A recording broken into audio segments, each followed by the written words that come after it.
সাংবাদিক একটি ফোরাম গঠন করেছিলেন, সুন্দরবন সাংবাদিক ফোরাম 97 সালে। আমি ওই বাগেরহাট, সাতক্ষীরা, পিরোজপুর, বরগুনা, খুলনা এই 5টা জেলার সাংবাদিকরা এই ফোরামের সাথে যুক্ত ছিলেন এবং যুক্ত আছেন।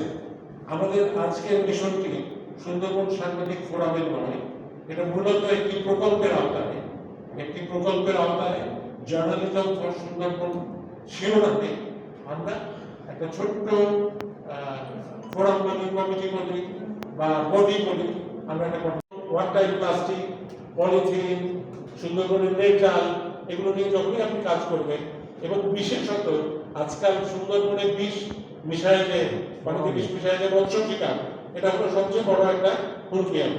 যখনই এটা নিয়ে কাজ করতে যাবেন তখনই হচ্ছে যে আপনার জন্য সংকট তৈরি হবে। আপনারা প্ল্যাটফর্মের মধ্য দিয়ে নিজেদেরকে একটা জায়গায় নিয়ে আসতে পারেন, তাহলে সেটা একটা শক্তিশালী জায়গা হবে, যে প্ল্যাটফর্মটা ফাইট করতে পারবে।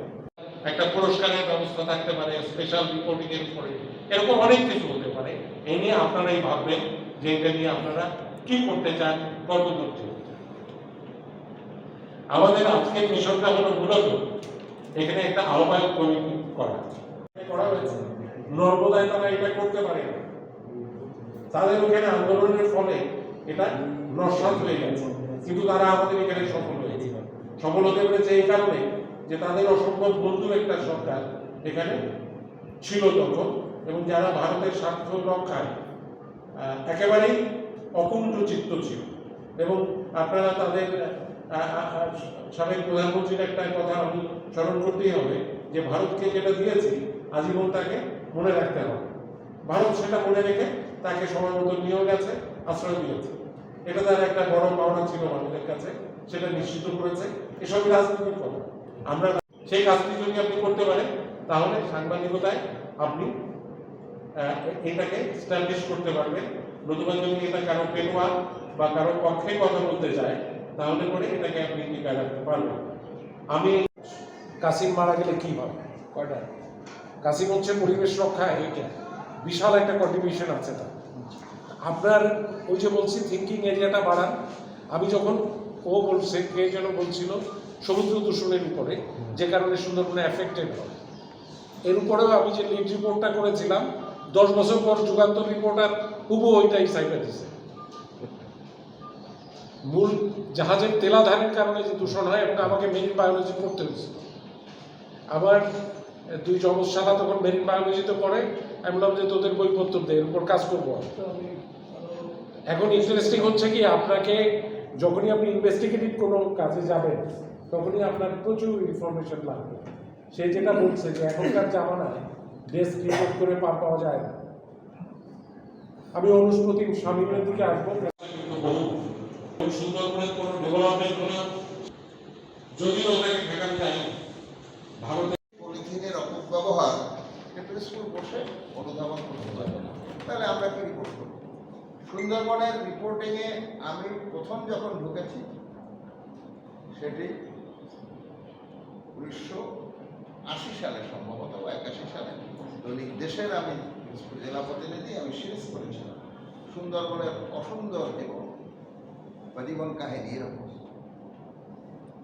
সেই থেকে আমার সুন্দরবন নিয়ে লেখা, দৈনিক বাংলায় লিখেছি, বিচিত্রায় লিখেছি, এবং ইত্তেফাকে গত 30 বছর ধরে লিখছি।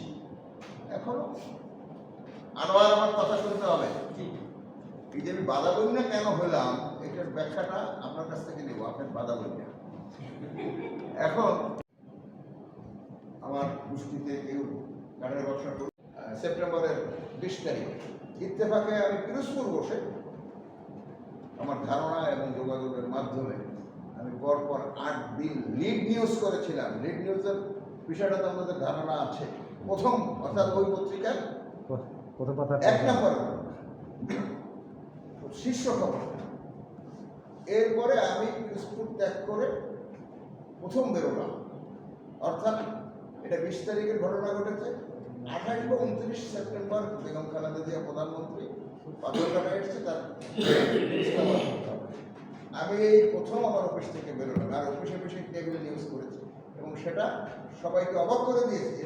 এর জন্য কি প্রয়োজন ছিল আবার? সুন্দরবন সোর্স না, সুন্দরবন সম্পর্কে একটা ধারণা। সোর্স 2-3 জন রিপোর্ট করার তো নানা কৌশল আছে, অল্প স্বল্প তথ্য এনে ওটাকে রিপোর্ট করে দেওয়া যায়। আমাকে তো আলমগীর হোসেন সুন্দরবন সাংবাদিক ফোরামের ট্রেজারার ছিলেন, এখন বিএনপির কনভেনর, বললো যে আপনি গল্প করতেন না, কেন? মানুষ ওখানে মাছ, কাঁচা মাছ আর কেওড়া ফল খেয়ে 4-5 দিন বেঁচে ছিল। কোনো সত্য কথা? আমি তাকে বললাম, ছোটকালে খালে যখন সাবি পাইছি মহিলারা, তখন ওখান থেকে যে মাছটা, চিংড়ি মাছটা পাওয়া যেত, সাথে সাথে ধরিয়া অনেকে কাঁচা মাছ খেয়ে ফেলতো না, ফেলতো কিনা? সুন্দরবনে 3-4 দিন 5 দিন না খেয়ে থাকলে মাছ ধরে খাবে না মানুষটা, পারে? এছাড়া কোনো উপায় নেই। আপনারা এই কথা জানেন? বাচ্চুটা ভালো বুঝতে, একটা রাগবি টিম নিকারাগুয়ায় 20 দিন পাহাড়ের মধ্যে, বরফের মধ্যে মানুষের মাংস খেয়ে বেঁচেছিল।